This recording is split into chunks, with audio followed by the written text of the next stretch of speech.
Buenas tardes, jóvenes, bienvenidos. Agradecerles que se hayan conectado. Esperamos unos 3 minutos para que empecemos ya la clase. Pedirles que vayamos avanzando con nombre completo y número de carnet.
Buenas tardes, jóvenes, bienvenidos a una clase más de Pensamiento Social Cristiano, un día viernes.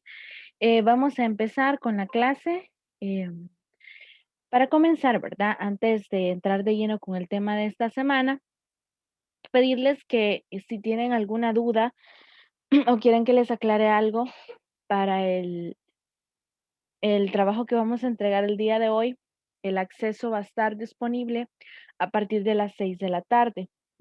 Yo les dije que a las 7, pero lo vamos a activar desde las 6 por aquello que ya los tengan listos, hasta las 11:55.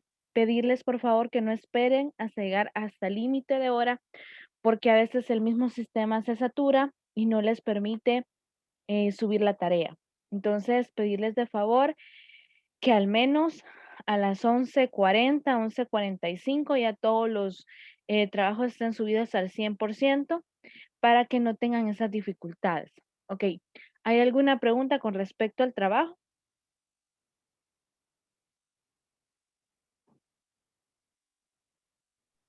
Buenas tardes, licenciada. Buenas tardes, Luis.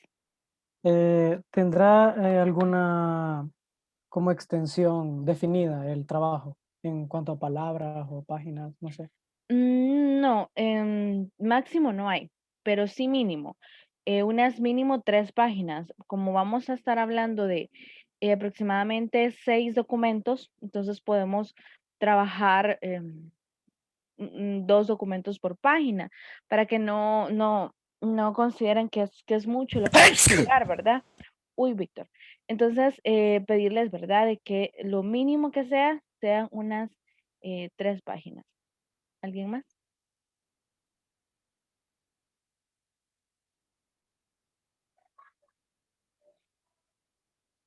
Yo tengo una duda, Lick. Dígame, man.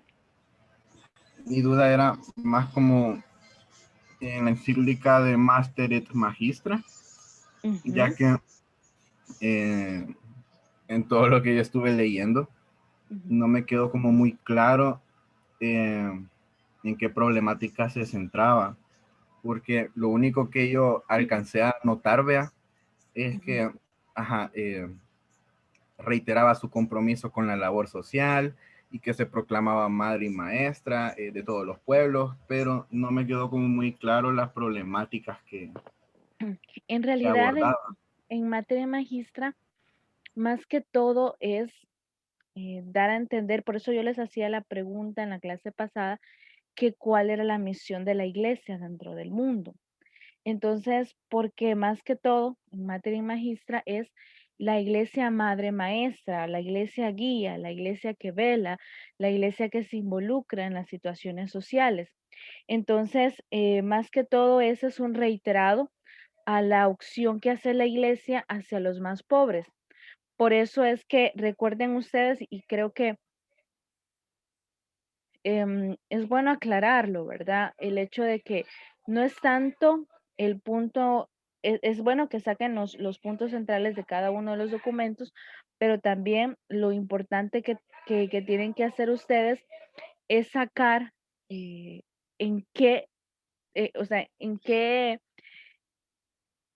tiene que ver el documento con el tema central, porque recuerden que hay un tema central, que es la contradicción entre la riqueza de unos tantos y la pobreza miseria de la mayoría. Entonces, prácticamente lo que ustedes tienen que ir divisando en cada una de las encíclicas, cómo es, o documentos, cómo es que va evolucionando esta temática. Y en cada una de estas temáticas, en cada uno de estos documentos, la temática se va ampliando. Y ya no solo habla de la cuestión obrera, la brecha entre el burgués, que por decirlo así puede ser el empresario capitalista, y el proletariado, que es el obrero. Entonces, ya no solamente se centra en esa parte, sino que esto se va extendiendo hasta llegar a lo que vemos en las conferencias episcopales, que es el tema que vamos a ver esta semana, de Medellín y Puebla, donde ya se habla de una situación muy propia de América Latina. Pero como les repito, materia magistra es más que todo hablar de cuál es el papel de la iglesia dentro del mundo en el que vivimos, en el cual ya no solamente el papel de la iglesia se limita a ser garante de la fe, de una fe muy proclamada, muy espiritualista, en la cual se basa en pronunciamiento, ¿verdad? De Cristo es de Dios es todopoderoso, Dios Padre, Cristo camino, verdad y vida, etcétera, etcétera, sino que ya su función dentro de la sociedad no se limita a un hecho meramente religioso, sino que se limita a llevar al evangelio más allá de los límites religiosos. Y es dentro de las situaciones sociales, en este caso, en la situación entre pobres y ricos. No sé si contesto a su pregunta, Manuel. Sí, sí, muchas gracias. Ok. Es que tenía esa duda porque como el documento mencionaba que lo abordáramos de de las problemáticas y cómo se desarrollaban, entonces se me hacía raro que, ¿cómo se llama? Que no encontrara uno en esta encíclica. Entonces, sí, ya respondió mi duda. Gracias. Sí. Vamos, fíjense que estoy reconsiderando esto porque por lo que vamos a explicar ahorita, yo creo que hay algunos que pueden terminar de ubicarse. Entonces, lo que está diciendo Víctor es que se les podría dar mañana.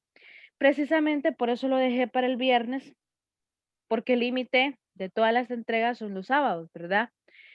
Que es el límite de lo que es nuestras clases. Entonces, quizás sí lo voy a dejar para mañana, siempre para la misma hora.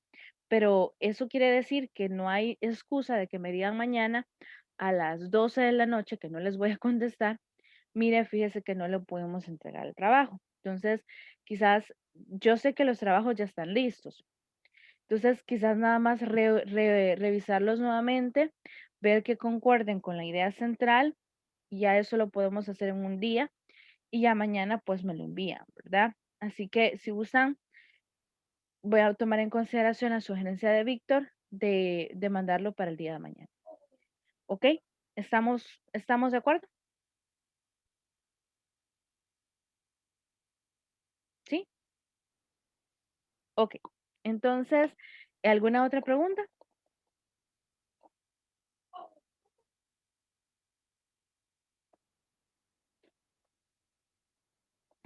¿Alguna otra pregunta con relación al tema?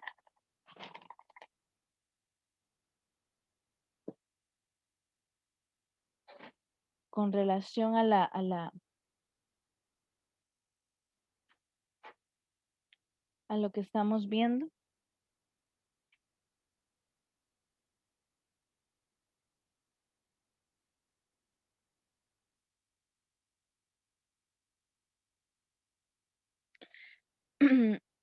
Dice Rebeca, creo, que el desarrollo puede ser como un texto narrativo. Más que un texto narrativo,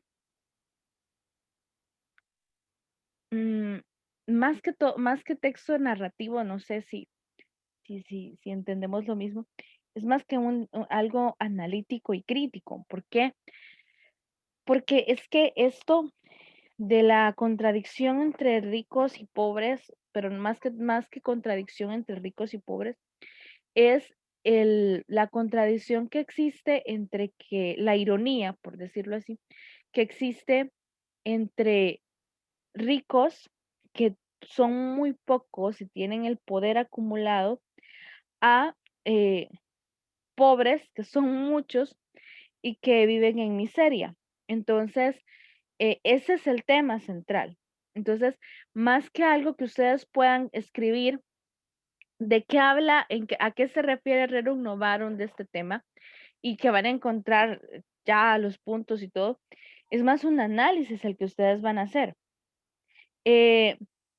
Entonces, es más que todo lo que ustedes van a trabajar es un análisis crítico con respecto a lo que ustedes han podido divisar en la encíclica. Por ejemplo, en 40º año nos habla de la depresión económica a nivel mundial y de lo que es la situación entre las naciones, producto de una Primera Guerra Mundial. Entonces, ¿cómo en este contexto, 40º año habla ya no de un proletariado y una burguesía, habla de cómo los países se em, han lucrado o o se han beneficiado de su poder económico para perjudicar a países más pobres, y los cuales, los más pobres, vienen y prácticamente son los más perjudicados de una Primera Guerra Mundial. Ya no se diga que lo que habla Paz Interris de una Segunda Guerra Mundial, donde habla de la paz en la tierra, la paz que debe de existir dentro de las naciones, precisamente producto de este poder. de ese mal uso de poder. Ahora, del desarrollo, que es ahí, en Populorum Progreso, ustedes van a ver cómo se ve que el desarrollo que nosotros creemos que significa la palabra desarrollo, aquel desarrollo tecnológico, aquel desarrollo em, que de apariencia, por decirlo así, de país, no es el desarrollo que se busca, sino el desarrollo pleno de la persona, donde en un lugar, en una nación, la persona se pueda sentir que se está garantizando el bien común, que tiene lo necesario y no necesita más. Entonces, esto no es posible debido a, entonces, eso es lo que ustedes van a ir analizando. Yo no les dije estructura a nivel miren, sepárenmelo en documentos, porque lo dejé más que todo más libre a ustedes, ¿verdad? De cómo lo querían trabajar. Pero la sugerencia es que sí, que al menos aunque no diga, esto dice tal encíclica o tal o la otra, ¿verdad? Sino que al menos se vea la evolución. Ustedes lo que van a hacer es una línea de tiempo hablada. En lugar de ponerme la línea de tiempo con fechas y situaciones, y situaciones importantes, me la van a explicar. Como usted me decía, un texto más narrativo. Puede hacerlo, pero es un análisis lo que necesito. O sea, es algo que ya no es algo que van a encontrar ustedes ya dado, sino algo que ustedes van a producir. Por eso no hay una copia y pega, porque es producción suya, todo lo que van a hacer y todo lo que han hecho, pues. Entonces, por eso no le puedo decir un texto narrativo, porque cuando es narrativo estamos narrando, estamos contando una historia. En cambio, ahorita no me van a contar una historia, sino que van a analizar esa historia. Van a analizar lo que dice cada documento y a la luz de lo que dice cada documento, lo van a trabajar. Quizás lo del video lo voy a tomar en cuenta en otras em, evaluaciones, pero ahorita no, porque sé que algunos tienen problemas un poquito con esta situación tecnológica y quizás lo vamos a hablar con tiempo, se los voy a platicar y plantear con tiempo para que ustedes se vayan preparando. Por eso es que hoy no optamos por un video. Ok. Bueno, ¿alguna otra pregunta?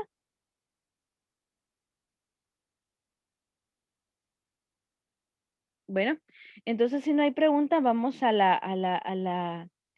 tema de esta semana. El tema de esta semana es prácticamente dos documentos muy importantes que también van inmersos en el trabajo que ustedes me van a entregar, que es el Concilio Vaticano II. Como producto de este hecho, se saca lo que es la Gaudium et Spes, y luego en América Latina hay una oportunidad de analizar el Concilio Vaticano II o actualizar el Concilio Vaticano II a la realidad de América Latina. Y se hace a través de dos documentos muy reconocidos, uno que es una reunión, bueno, ambas son reuniones, pero con producto de esa reunión sacan un documento. Uno fue redactado en Medellín, México, perdón, me vivo en Colombia, ups, y Puebla, México. Entonces, en esos dos lugares fueron que se reunieron los obispos de América Latina a hablar de la situación de dictadura, de guerra que vivía América Latina, y en la cual los que siguen siendo más perjudicados son los pobres. Ahora, ¿qué opinan ustedes del tema en cuestión? El tema en cuestión es la contradicción. Los voy a leer textual como les aparece a ustedes en el aula digital, para que no vean que me estoy saliendo del guacalito, ¿verdad? Entonces, más que todo, vamos a ver ahorita qué piensan ustedes de esta contradicción planteada. Lo vamos a ver a la luz de lo que dice la Conferencia Episcopal de Medellín, es con respecto a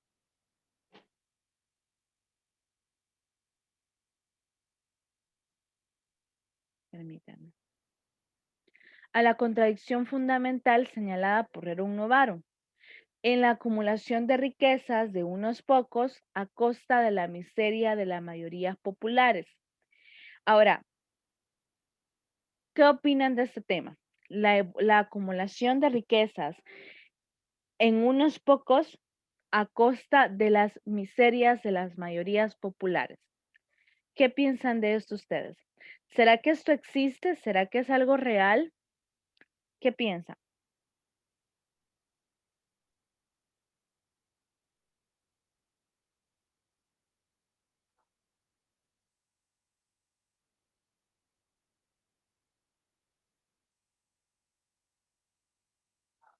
Ajá, jóvenes, ¿qué piensan de esa contradicción?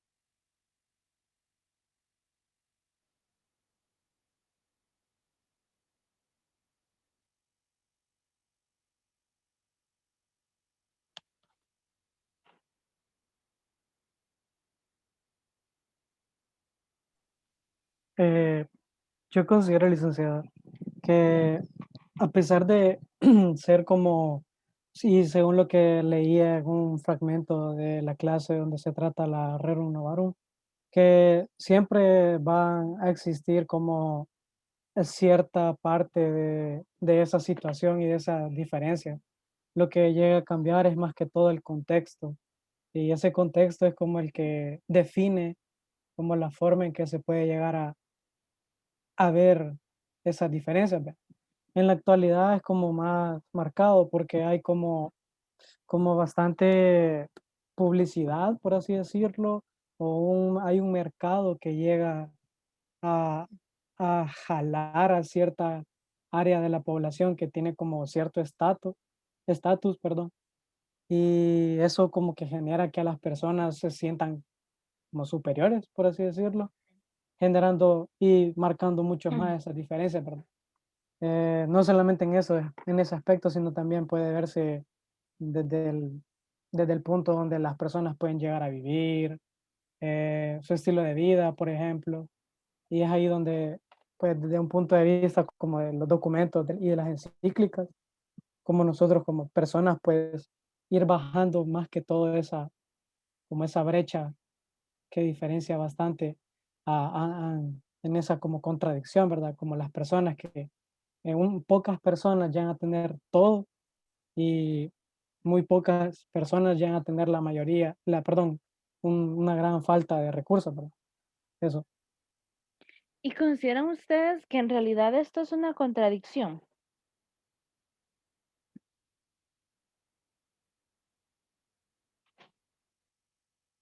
¿Existe en realidad una contradicción entre el poder en la mayoría, en la minoría y la miseria en la mayoría? Yo consideraría, licenciada, que sí, porque no debería haber como, o sea, de una forma de pensar un poco utópica, por así decirlo, todo debería ser como igualitario. Sí, haber ciertas diferencias, ¿verdad? Pero no diferencias tan marcadas que lleguen a afectar como la dignidad y la forma en que una persona vive, ¿verdad? Es diferente decir, yo tengo 3 casas, que es algo como muy poco necesario, ya que con una casa, una persona pues, y una familia puede llegar a vivir bien, a decir, yo tengo todas las medicinas que necesito, porque las medicinas es como algo necesario, que es algo que no debería faltar. Y incluso en ese aspecto como de la salud, la educación se llega a ver bastante marcada esa como contradicción, ¿verdad? Porque las personas que, un ejemplo, pagan poco, tienen una peor educación, o personas que pagan mucho tienen una mejor educación, ¿verdad? Entonces eso no debería existir, entonces sí hay como una gran contradicción en eso, ¿verdad? Debería ser como equitativo. Fíjense que hay algo que me recordó lo que decía Luis. Yo escuché de muchas personas que decían, más que todo personas que tienen recursos, que era necesario que el gobierno permitiera en cierto momento que se hicieran las pruebas PCR las pruebas para diagnosticar el COVID, que se hicieran en los clínicas privadas, porque así la mayor parte de personas iban a tener acceso a poder hacerse una prueba. Entonces yo pensaba, en realidad, eh, ¿será cierto esta situación? ¿Será cierto que si la empresa privada comienza a hacer estas pruebas, la mayor parte de la población que tiene la duda o que no puede acceder porque las que se hacen a nivel del gobierno, pues no hay acceso a los diferentes pueblos a veces, sino hasta esto vino haciendo después, ¿verdad? Que ya empezaron a hacerse cabinas y todo lo demás. Pero esta situación que yo escuchaba, la escuchaba desde el principio, que por qué no se dejaba. Entonces yo me cuestionaba y decía, ¿será que es cierto? ¿Será que una persona del cantón X, como ya en la empresa privada está haciendo la prueba PCR, va a venir y poder acceder a hacerse la prueba? Entonces yo me cuestionaba, y pagar 160, 170, $200 por hacerse una prueba, pues yo creería que no. Yo creería que más esto va para la gente que tiene la posibilidad. Por eso me acordaba con lo que decía Luis, el hecho de que hay personas que tienen la posibilidad de acceder a la salud, a una salud de calidad y poder solventar las necesidades médicas, pero hay personas que no lo pueden hacer. Entonces, esta desigualdad, como ya lo planteaba Melanie, ¿ustedes creen que es justa, que es algo que debería de estar pasando, o hay alguien que piensa lo contrario?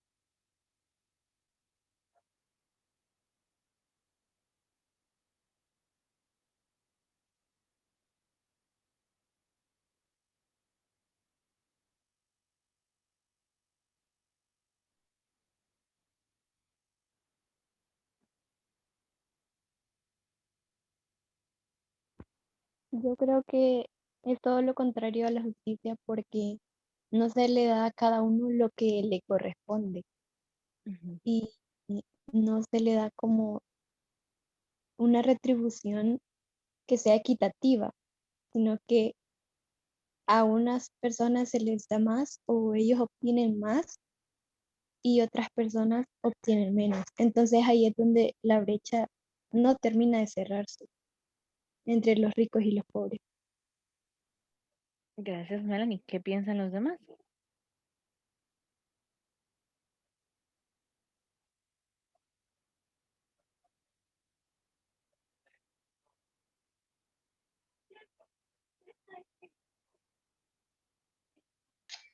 Yo pienso de que la desigualdad es bastante injusta porque, bueno, pongo el ejemplo de que a veces las maquilas, eh, lo que se les paga a ellos no es lo suficiente para para el trabajo que hacen. Y pues no solo son ellos los que se alimentan, sino que también tiene una familia y el salario mínimo considero yo que no debería darse en base a las necesidades que solo tiene una persona, sino las necesidades que tienen toda una familia, porque tiene que, digamos, una persona que está trabajando en una maquila no solo va a alimentarse ella, o no solo tiene que comprar alimento, tiene que velar por la salud, la educación de sus hijos, por, por si necesitan algo, otra necesidad.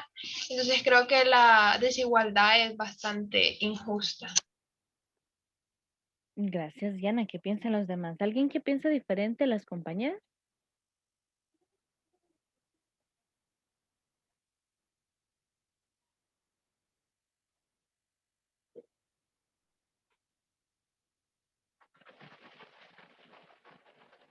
Entonces, ¿consideran ustedes que la miseria de la mayoría no es responsabilidad o es responsabilidad de la abundancia de la minoría?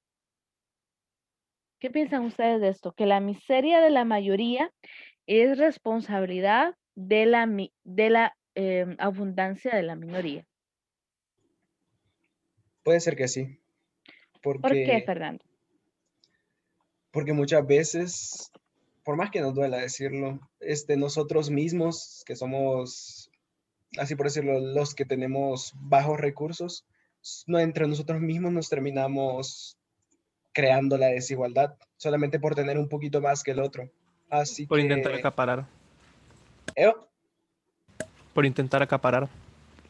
puede ser, puede ser, puede ser.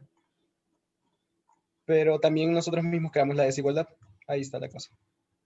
Entonces, ¿tú no crees que sea responsabilidad de la mayoría, de la minoría abundante, la situación de miseria de la mayoría, sino que es la No, misma? No. no. Permítame. Ajá. Disculpe. Vaya, la cosa es la siguiente. Considero que nosotros, como pobres, así por decirlo, Ujú. creamos desigualdad entre nosotros mismos. Ajá. Pero, Clase media. sí, pero también lo que sería la clase alta también lo hace. O sea, al final todos creamos desigualdad, todos contribuimos a eso. Ajá, muy bien. ¿Alguien más que piense diferente o igual al compañero? Igual, básicamente todos tenemos algo que ver en eso. Gracias, Víctor. Ajá. Unos en más medida que otros, ¿verdad? Pero en cierta forma todos tenemos algo que ver. Ujú. ¿Alguien más?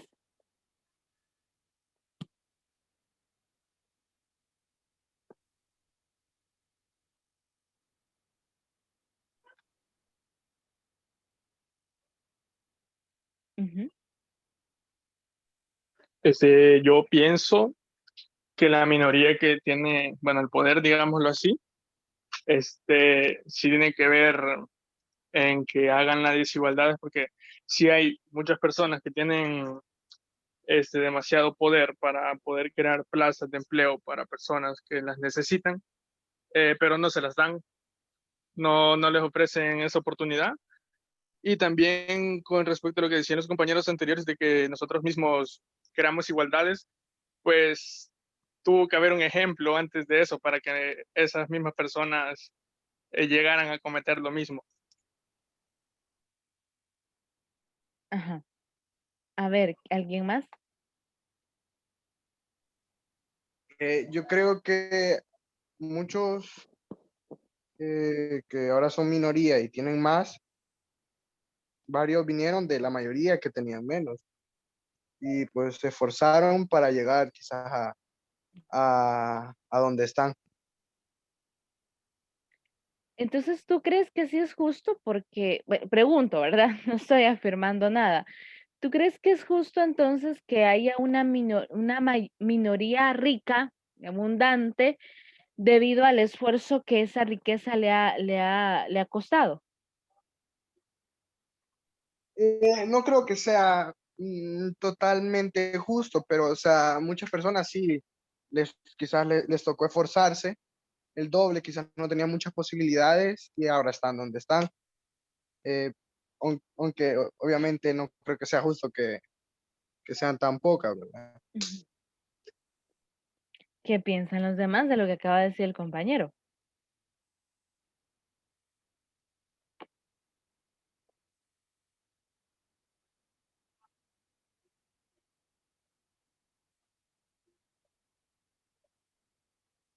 ¿Están de acuerdo?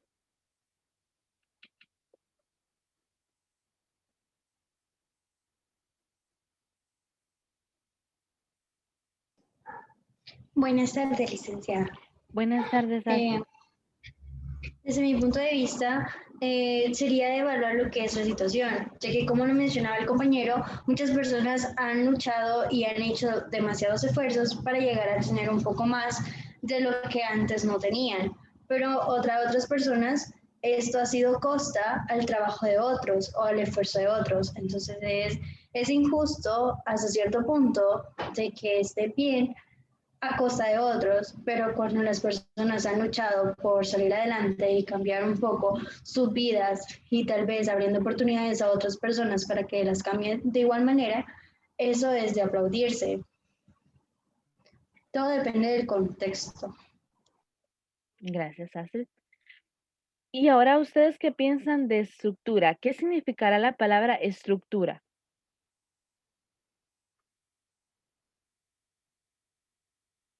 ¿Qué significará esta palabra llamada estructura?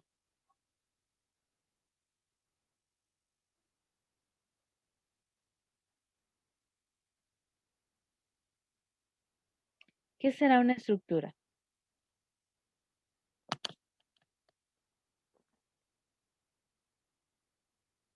Orden asignado a algo. Muy bien, Andrea. Una base, dice Emerson. ¿Qué dicen los demás?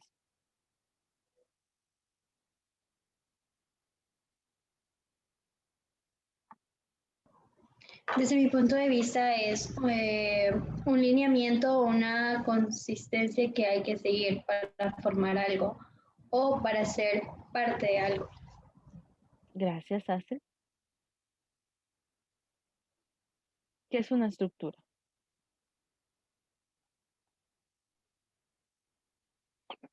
Perdón.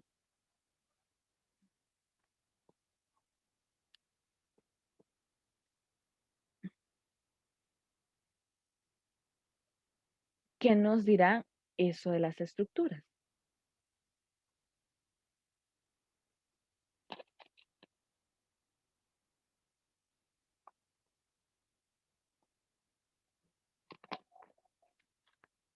En teología se maneja un término llamado estructuras de pecado.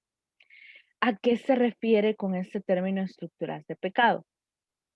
¿Han ustedes escuchado esta palabra, estas dos palabras juntas, estructuras de pecado? ¿A qué se referirá?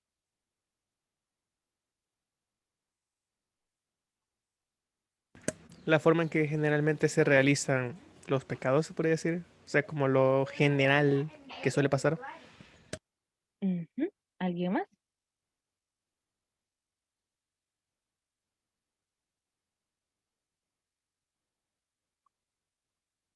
¿Qué vendrá siendo una estructura de pecado?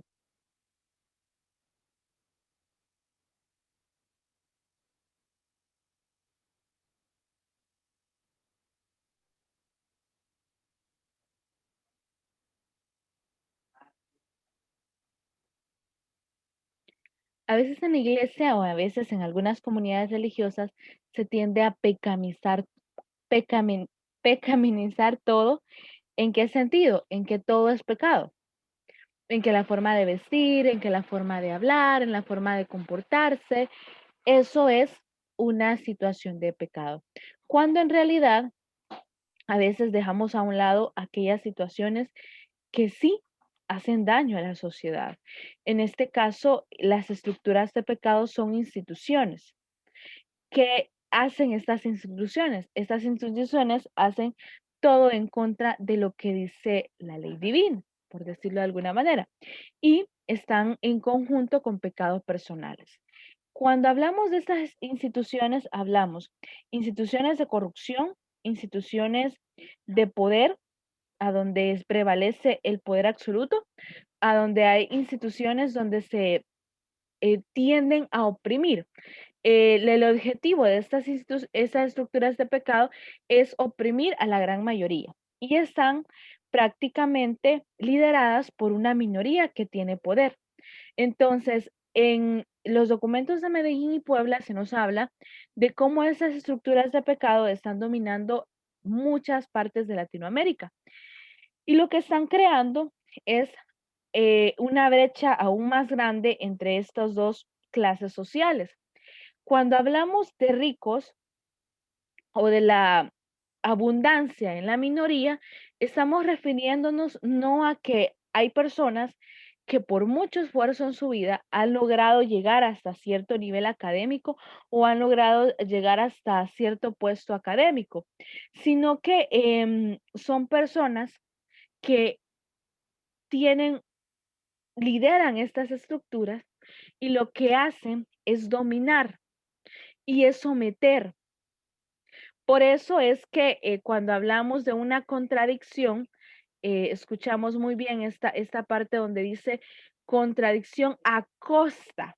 Quiere decir que la miseria de la mayoría es a costa, o sea, es un pago que tenemos que pagar o que tiene que pagar más bien la mayoría para que haya una minoría rica que siga teniendo abundancia. Luis ya lo decía, ¿cómo es posible que en la misma sociedad existan personas donde tengan una casa que no solo solvente sus necesidades básicas, sino que de más todavía? Y hayan personas que ni siquiera tengan para construir una casa de concreto, sino que tengan una casa de bajareque, donde el techo en cualquier momento se pueda caer, donde en una habitación duerman 5 personas. Entonces, esta situación es una contradicción. ¿Por qué? Porque mientras muchos viven en pobreza y en miseria, hay otros que viven en riquezas. Y no solamente riquezas en el decir que tienen lo necesario para vivir, sino que tienen más. Y es más, por eso que tienen más, gastan más. Decía un compañero ayer en la clase que teníamos siempre de este tema, él nos ponía el ejemplo, miren, a una persona de alto rango económico no le va a molestar perder 10, 20 dólares. Y a alguien que va en el día a día, pues sí, esa persona le va a doler. Yo le decía, yo no estoy de acuerdo en eso. ¿Por qué? Porque la persona que tiene mucho dinero cuida cada centavo. Cada centavo que llega a su poder lo cuida de una manera extraordinaria. Que si usted está trabajando para esta persona y por usted, esa persona ha perdido 2, 3, 5 dólares, a usted le va a tocar que pagarlo. Independientemente si suya sea la culpa o sea de alguien más. A usted le va a tocar que pagarlo porque usted es el responsable. Ellos no pierden, ellos no perderán ni 5 centavos. ¿Qué pasó con el impuesto de la telefonía? Esos 5 centavos fueron agregados a la población pobre. Y como la población pobre se ha acomodado a esta estructura, porque hay algo muy importante en lo que estoy de acuerdo con los compañeros Víctor y creo que Luis fueron los que compartieron esto, eran de que cada uno de nosotros también era responsable de esta situación, es que ¿quiénes son los que alimentan las estructuras de pecado? Los pobres. La misma gente pobre alimenta. ¿Por qué? Algunos lo hacen por el miedo a que le vayan a despedir del trabajo. Al miedo a que digan, bueno, si tú no estás de acuerdo con lo que te pago, si tú no estás de acuerdo con eso, entonces vete. Hay 100 más, 1000 más que quieran ese empleo. Entonces, bajo esa técnica, el conformismo, ni modo, me toca que hacer un trabajo y me toca que ganar no lo justo. Pero si me quejo, me pueden despedir. El entrar en esa estructura también es aquel que llega a consumir más de lo que puede pagar y que enriquece a estas estructuras de pecado y él mismo se está haciendo más pobre. Entonces, ¿quiénes alimentan las estructuras de pecado? La mayoría pobre. Porque si la mayoría pobre dijera, pues no pagamos los 5 centavos, pues una semana dejamos de poner recarga, les aseguro que lo hubieran pensado. Porque en cada día que usted no pone una recarga, ellos pierden mucho dinero. Ellos pierden millonadas. Entonces, esa situación es la que, pues uno dice, sí, todos somos responsables. No podemos solo culpar a la minoría que tiene mucho, que es muy responsable de la situación. ¿Por qué? Porque se está sometiendo a los que no tienen nada. Pero aquellos que no tienen nada, como no conocen sus derechos, como no tienen la facultad de luchar por ellos, sino que han caído en un conformismo, en una, ¿qué?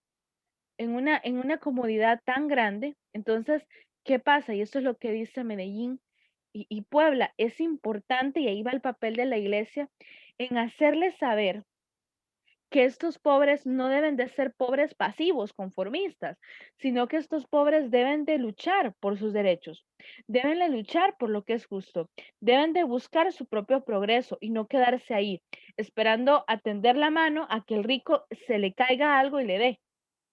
Porque cuando hablamos de aquellos ricos que tienen sus fundaciones, que tienen sus obras, etcétera, etcétera, en realidad no estamos hablando de ricos que porque son buena gente lo dan, porque se les está cayendo algo y porque están, en lugar de pagar el impuesto al Estado, se lo están pagando a través de dar donaciones a X personas. Y a veces estas no son ni tan legales que se diga.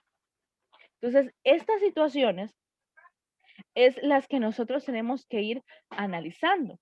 Y sí, el compañero tenía mucha razón en que a veces la situación de esto, cada uno de nosotros aspiramos a llegar a cierto nivel económico. Eso no me lo van a negar. Ustedes estudian, ustedes están buscando ser profesionales ¿para qué? Para poder darles algo más a su familia, para poder darles un poquito de que tengan lo básico. Bueno, entonces, por esa Pero razón, para eso hay que evitar ser conformista, exacto. Entonces, porque de algo se inicia. O sea, ujú, nadie ha empezado desde arriba. Hasta las empresas más grandes han empezado desde abajo y básicamente con nada. Poco a poco se va avanzando, mejorando todo eso y puede que llegue a funcionar. La cuestión es intentarlo por lo menos. sí, claro, la cuestión es intentarlo, pero también lo importante es, porque en eso pues estoy de acuerdo y estoy no de acuerdo en esto, porque a veces la empresa grande lo que tiende a hacer es a comerse a la pequeña.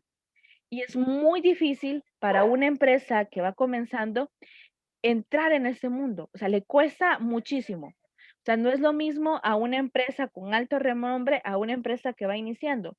Esos dado por hecho. Y tienes mucha razón con decir que estas personas que han logrado tener este alto prestigio o que sus empresas sean de renombre es porque les ha costado. Solo Por ejemplo, veamos.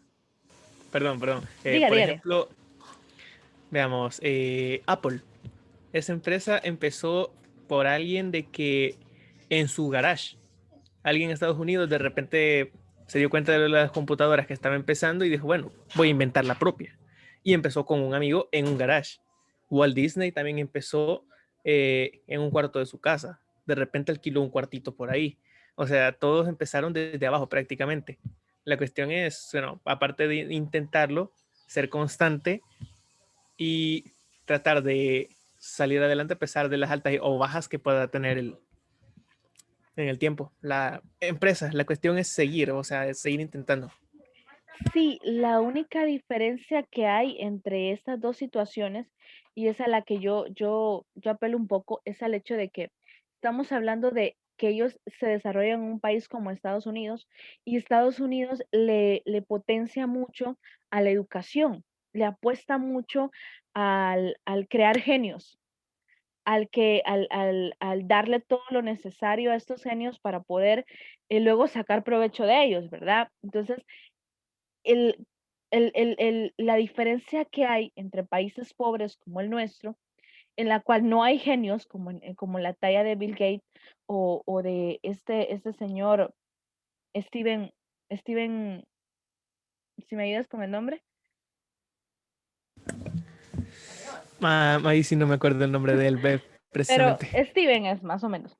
Entonces, ellos dos, y en el caso también de otros más, de Walt Disney, como tú decías, son personas que en cierto sentido viven en un país donde les potencian mucho la creatividad, el ingenio, etcétera, etcétera, y muy diferente al nuestro, donde el nivel de educación es extremadamente bajo, donde hay muchos niños frustrados en los centros educativos, donde no pueden hacer una operación matemática, pero pueden dibujar extremadamente bien. Pero ¿qué pasa? No puedes hacer una operación matemática, entonces eres un niño que no progresa. Eres un niño de 5 de 6. Pero tengo una capacidad de dibujo, creatividad, etcétera, pero eso no nos importa. Entonces, ¿qué pasa con estos niños que viven en cantones, que viven en lugares muy pobres, donde no se les potencia esta situación, donde no hay maestros de dibujo, donde no hay maestros de música, donde no hay maestros de programación, sino que lo más que se potencia es las 5 materias básicas, deporte y una que otra artística, que es una clase de escribir cantos. Entonces, no hay cómo sacar lucro a estos ingenios de estos chicos. Entonces, yo entiendo. Bueno, también si uno se pone creativo, puede ser. Porque, bueno, por ejemplo, yo tengo un conocido que él empezó, bueno, ahora ya vive de lo que le gusta, que es grabar y editar videos. Él empezó básicamente con un celular y un trípode súper sencillo.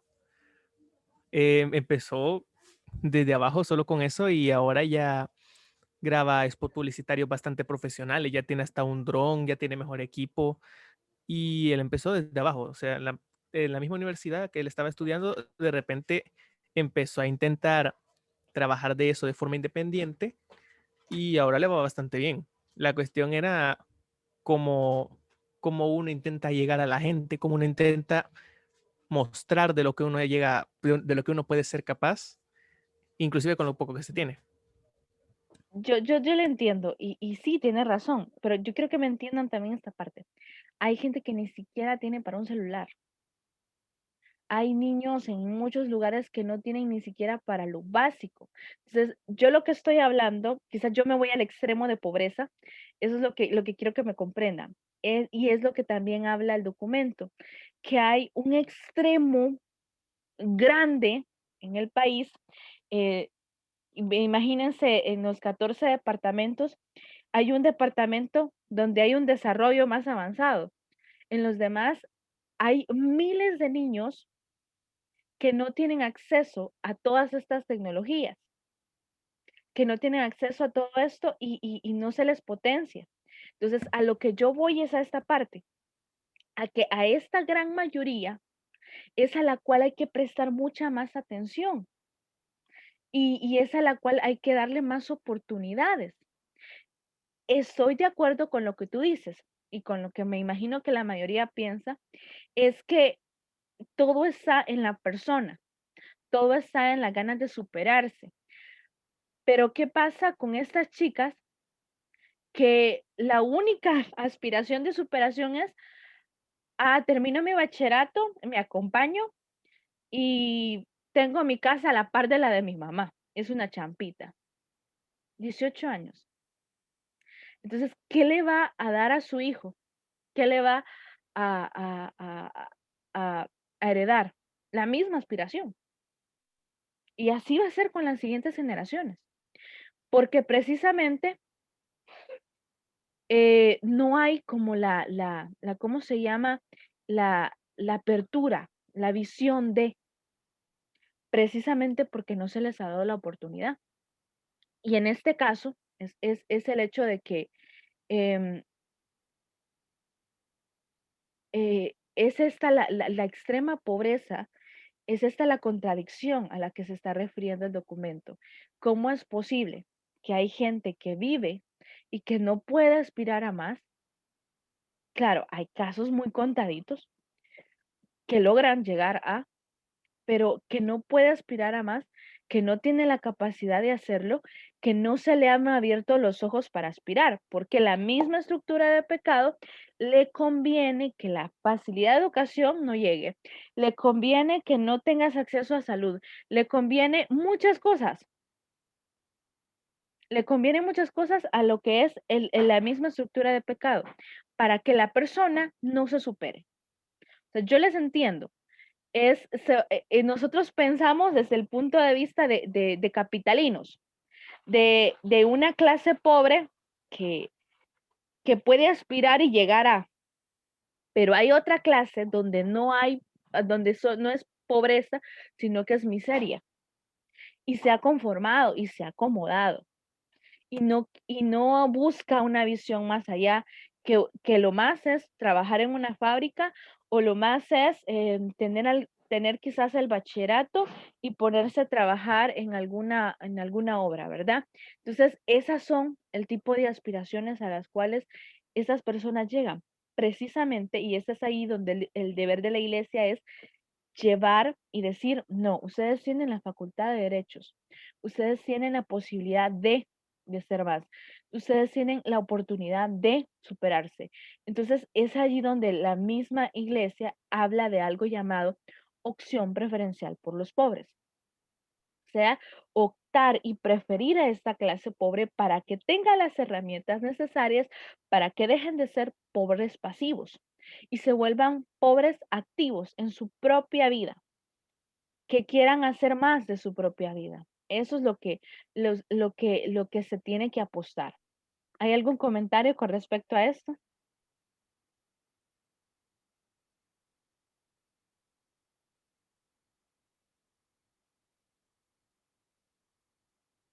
¿Ninguno? Hoy estamos demasiado pasivos. Espero que... Gracias, Víctor, por el enlace que nos compartiste. Ajá.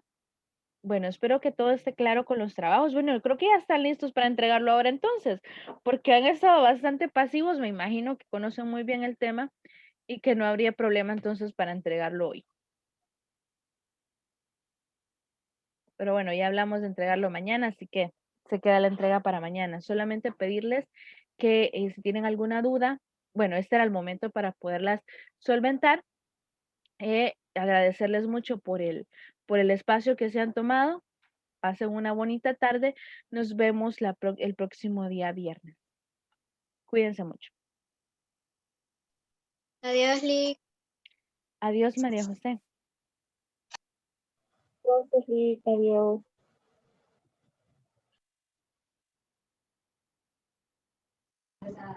Adiós, licenciada. Lindo día. Gracias. Gracias igual. Gracias, pase linda. Adiós, cuídense.